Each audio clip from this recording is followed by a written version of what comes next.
Alright, welcome back to the top 10,000 overall rank chase series. I'll crack straight into it. So, at the start of last week, I was ranked 98,000th overall, and at the end of the week, came out at 84,000th. So, that's about 14,000 ranks climbed with a score of 913. I'll take it. It wasn't anything spectacular, but over 900 in a week where there was a lot of mid 800 scores. I'll take it. Didn't get my bench quite right, but I probably would take Seyfarth over any of these guys usually. So, yeah, and then obviously I had to play Tamale at wing fullback, which wasn't ideal either. So I'm definitely thinking about bringing in a half so I can move Campbell down and only have to play one of these two, or potentially buying a wing fullback as well. I'm still trying to think about my trades. I don't exactly have to decide tonight, just because only the Dragons and Manly play. I've got my two Dragons boys, and I don't think I'm going to be buying Ruben Garrick. I know he's a potential target for people this week, but I don't think it's worth jumping on him especially when they have a bye in round 9. But they do have a decent matchup against the Dragons, and they're at home as well. But there's a few other guys on my mind, so we'll go in here. We'll look at my trades from last week. I think I said I was going to do these two moves and didn't really sway from that. So I traded out Bateman and Cole, got in Couchman and Egan, and that was really nice. Couchman with a 69, Egan with a 75, and you can't really ask for better trades than that. I'm very happy I got rid of Cole because he is not in the side anymore, and Bateman, he was a late out with an illness, and he's obviously got the bye this week. I kind of wish I had traded out Gilbert to avoid that small price drop, but 12k is nothing too bad, and I'm going to be selling him this week anyway. I think it's tough to tell if he's still going to have that 80-minute edge role. He did come off last week after getting hit in the head, but it wasn't an HIA. According to the data I look at, it was a free interchange because the head high got put on report, so you can take someone off for free.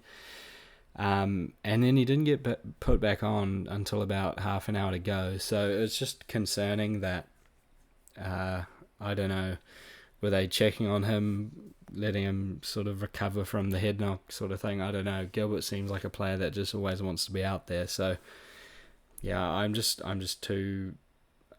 ready to sell him, and I definitely have to sell one of Gilbert and Seyfarth because there's a few guys I want to bring in.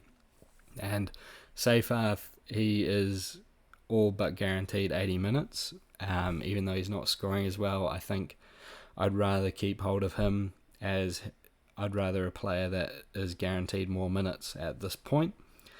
And then I'm also going to be selling Jamie Humphreys, as he's going to be injured for another month.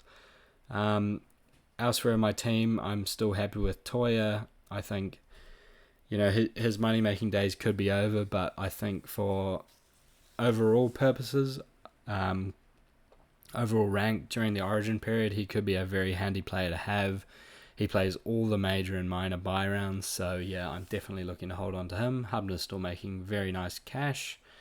Shibasaki, still making a bit of money, has the Warriors this week, and as a Warriors fan, I never feel too confident about us going up against the Broncos, so I think Shibasaki will be staying in my side.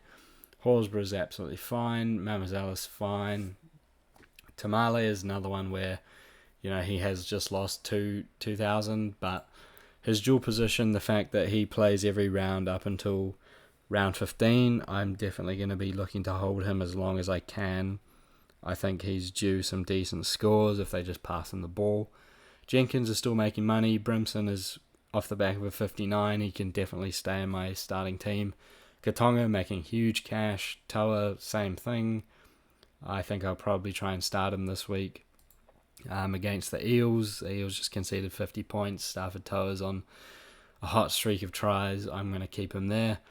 Campbell, the highest scoring half and wing fullback, so he's locked into my side. Cleary, don't have to speak about Cleary. He's just a moral for fantasy. Just don't even panic on him. Egan obviously just made $90,000, so he's stuck in there. Nafahu White is one I'm absolutely certain I want to keep around for the bye rounds, origin period, because of the extra. Well, he'll basically be the Roosters' best forward during that time when Collins, Crichton, and Lenu potentially will all be out of that forward pack. Couchman, I just brought him in and he is putting up keeper numbers, so he's absolutely fine. Payne Haas is Payne Haas, Terrell May is Terrell May, and I'm not worried about Connor Watson. I think he got upgraded to a 44 last week, and there's not really I think he just scored 90 against Penrith a month ago, and he's playing Penrith again, so yeah, if I was to make a third trade, it would probably be Seyfarth coming out of my team. So the first player that I'm certain I'm going to be buying is David Fafita. The upside is just way too good to ignore when he's got that starting number 11 jersey. He has the potential to be a 60 plus average player, and at the price where he's priced at about 50 points, I think the risk is worth taking, because yes, he could get taken off with 15 minutes to go, but if there's injuries, then he could play the 80.